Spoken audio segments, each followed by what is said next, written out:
স্লেটে চক দিয়ে লিখলে তা মোছা যায়, কিন্তু স্লেট পাথরে পাকাপাকিভাবে লেখা হয়ে গিয়েছে ডাঙ্গি কুসুমের নাম।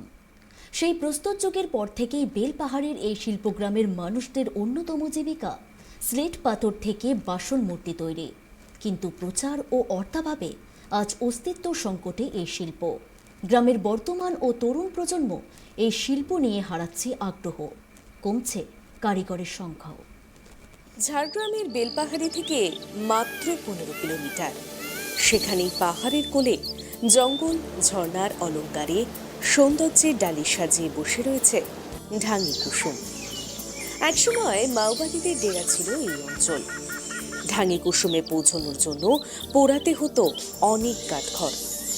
পাহাড় টপকে পৌঁছতে হতো সেখানে। ভোটের সময় হেলিকপ্টারে পৌঁছতেন ভোট কর্মীরা। কিন্তু বর্তমানে জঙ্গলমহলে ঝাড়খণ্ড লাগোয়া এই গ্রাম হয়ে উঠেছে পর্যটনের অন্যতম আকর্ষণ। গ্রামে বসেছে টিউবওয়েল, গিয়েছে বিদ্যুৎও।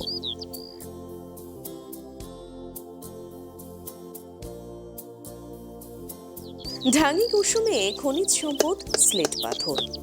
এই পাথর কেটে থালা, বাটি, গ্লাস, প্রদীপ তৈরি করেন এখানকার হস্তশিল্পীরা। বংশানুক্রমে সেই শিল্পেই যুক্ত গোটা গ্রাম। ঢাঙ্গি কুসুম গ্রামে বর্তমানে 120টি পরিবারের বাস। স্থানীয় ইতিহাস বলছে, প্রস্তর যুগের পর যখন পাথরের ব্যবহার শুরু হলো, তখন এই গ্রামেই প্রথম পাথরের কাজ শুরু হয়েছিল।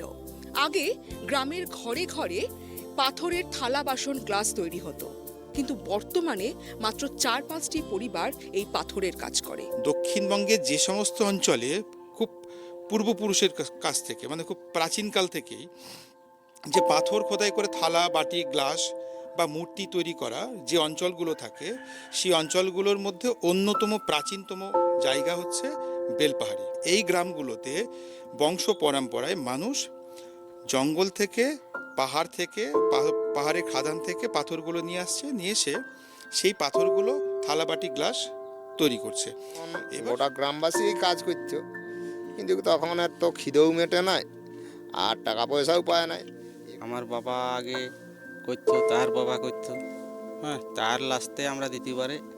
এবারে আমরা যখনই বুদ্ধিদারি হয়েছি তখন বাবাদের দেখেই আমরা কাজ চালাতে স্টার্ট করেছি। তখন একটা পাথর 2 চটি চাল দিত, তখন কোনো কিলো ফিলো ছিল না।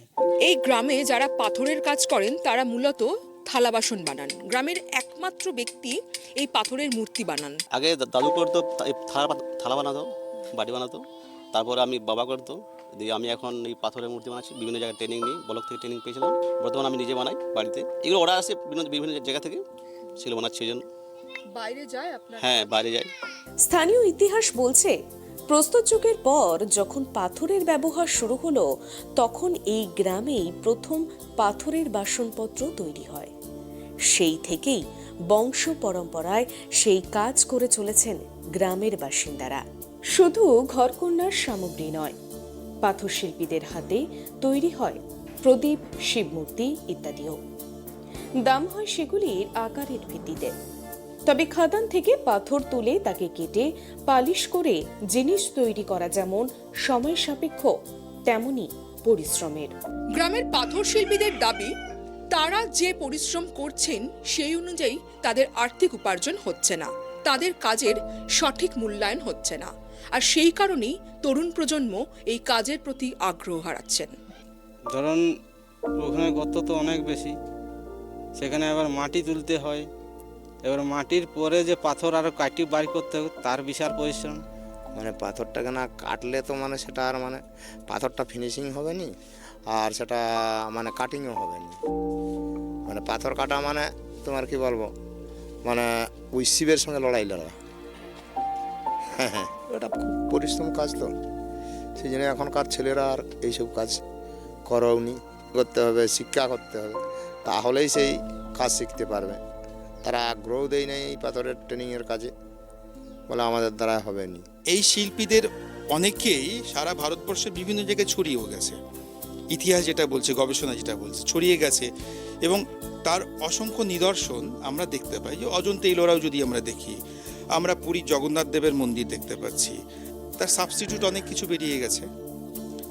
অনেক প্লাস্টিক আবিষ্কার হয়েছে, অ্যালুমিনিয়াম আবিষ্কার হয়েছে, পেতল টেতল বা ইত্যাদিগুলো আছে, যার ফলে কি হচ্ছে যে এই পেশাটা আস্তে আস্তে হারিয়েও যাচ্ছে। তবে আগে যেহেতু পাহাড় ডিঙিয়ে গ্রামে পৌঁছতে হাঁটাই ছিল ভরসা, তাই বাইরের জগতে এই শিল্পের কদর কতটা জানতেনও না স্থানীয় বাসিন্দারা। তাদের দৌড় বলতে ছিল বেলপাহাড়ি হাট। এখন সরকারের সাহায্যে ঢাঙ্গি কুসুম ছেড়ে অন্যত্র বিক্রির জন্য স্টল দেন হস্তশিল্পীরা। তাছাড়া গত 4-5 বছর ধরে তাদের কাছে উপরি পাওনা পর্যটকরা। তো টুরিস্ট আছে, এইখানে বিক্রি হয়। আর না হলে আপনার ওই ডিআইসির থেকে আপনার ওই যে ইয়েটা দেয়, আমাদের হস্তশিল্পর মেলাটা, ওই মেলায় যাওয়া হয়। ওই আপনার বর্ষা আর নামে গেলেই আবার সেই তখন টুরিস্ট আসবে। বর্ষা না নামলে টুরিস্ট আসবে নি। এখানটা তো শুধু মানে এমনি দেখতে আসবে নি, জল টল থাকলে টুরিস্টদের তাতে ভালো লাগে বা ছবি টবি করে। তবে এখন সেভাবে কদর নেই পাথর শিল্পের। এই শিল্পকে বাঁচিয়ে রাখতে উপযুক্ত পদক্ষেপের আশ্বাস দিয়েছেন স্থানীয় বিধায়ক। না, এটা ঠিক যে ওনাদের যে প্রতিভা, যে পাথরটাকে সুন্দরভাবে বানাচ্ছে, সেটা আসলে এখন এই আধুনিক যুগে এবং আধুনিকতম যুগে যেটা মানুষের একটা কর্মজীবনের একটা আর্থিকের একটা বিষয়বস্তু থাকছে, সেই হিসাবে সেইখানে হয়তো ওনাদের বিক্রি বাটাটা অনেকটা হয়তো কম হচ্ছে। এটাকে ব্যবস্থাপনা করতে হবে প্রশাসনের মধ্যে দিয়ে, যাতে তাদের যে সে প্রতিভা এবং সেটা বিক্রি বাটা এবং মানুষের কাছে ছড়িয়ে পড়ুক, তাহলে নিশ্চিতভাবে সেই এলাকার মানুষ আবার নতুনভাবে সেটাকে শুরু করবে। তো এটা আমরা দেখব, আমি ব্যক্তিগতভাবে আমি যাব এবং সেটাকে আবার যাতে উন্নতি করা যায় সেটা আমি নিশ্চয়ই চেষ্টা করব। প্রশাসনের আশ্বাসেই এখন দিন বদলের স্বপ্ন দেখছে ঢাঙ্গি কুসুম। ক্যামেরায় বরুণ ভান্ডারীর সঙ্গে দেবযানী সরকারের রিপোর্ট, ট্রাইব টিভি, বেলপাহাড়ি।